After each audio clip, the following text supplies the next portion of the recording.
আমরা র্যাব ৮ বরিশাল একটি আভিযানিক দল আজকে সকালবেলা আমাদের এই দালাল চক্র হাসপাতালে যারা বিভিন্ন সময় সক্রিয় আছে তাদের বিরুদ্ধে আমরা গোয়েন্দা তৎপরতার মাধ্যমে আজকে ব্যবস্থা নেই।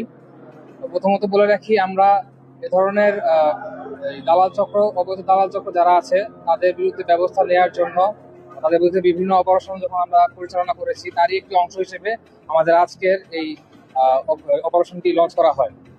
তো অপারেশনটি লঞ্চ করার সময় আমাদের র্যাব ৮-এর একটি আভিযানিক দল এবং গোয়েন্দা তৎপরতার জন্য সাদা পোশাকে আমাদের বিভিন্ন সদস্য তারা তৎপর ছিলেন এবং বিভিন্ন আমাদের এখানে যারা রোগী এসেছেন তাদের সাথে কথা বলে যে ধরনের প্রবলেমগুলো পাওয়া যায়, যে সমস্যাগুলো পাওয়া যায়, যেখানে তারা চিকিৎসা ব্যবস্থা বা যে ধরনের চেক আপের ব্যবস্থাগুলো এখান থেকে না করে দালালের মাধ্যমে তারা বাইরের বিভিন্ন ডায়াগনস্টিক সেন্টারে গাইডেড হচ্ছে, যে জিনিসটা তাদের জন্য অনেক দুঃস্থ বা প্রবলেমেটিক একটি সিচুয়েশনের সৃষ্টি করে।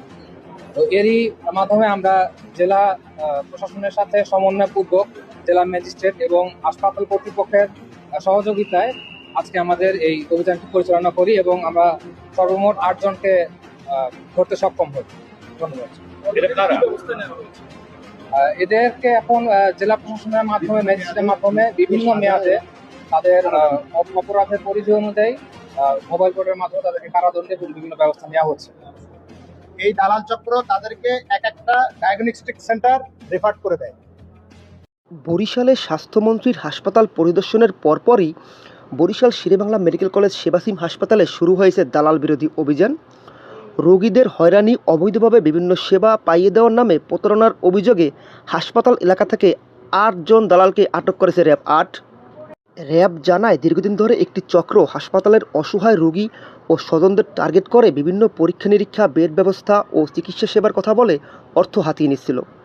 স্বাস্থ্যমন্ত্রীর সাম্প্রতিক হাসপাতাল পরিদর্শনের পর প্রশাসন কঠোর অবস্থানে গেলে শুরু হয় এই বিশেষ অভিযান। অভিযানের সময় হাসপাতালের বিভিন্ন গুরুত্বপূর্ণ পয়েন্টে নজরদারি চালিয়ে সন্দেহভাজনদের আটক করা হয়। পরে প্রাথমিক জিজ্ঞাসাবাদে দালাল চক্রের সঙ্গে জড়িত থাকার তথ্য পাওয়া গেছে বলে জানিয়েছেন আইন শৃঙ্খলা বাহিনী। এদিকে হাসপাতাল এলাকায় র্যাবের এমন অভিযানে স্বস্তি প্রকাশ করেছেন রোগী ও তাদের স্বজনরা। তাদের দাবি, দীর্ঘদিন ধরে দালালদের কারণে সাধারণ মানুষ চরম ভোগান্তির শিকার হচ্ছিল। র্যাব বলেছে, হাসপাতালকে দালাল মুক্ত রাখতে এই ধরনের অভিযান অব্যাহত থাকবে।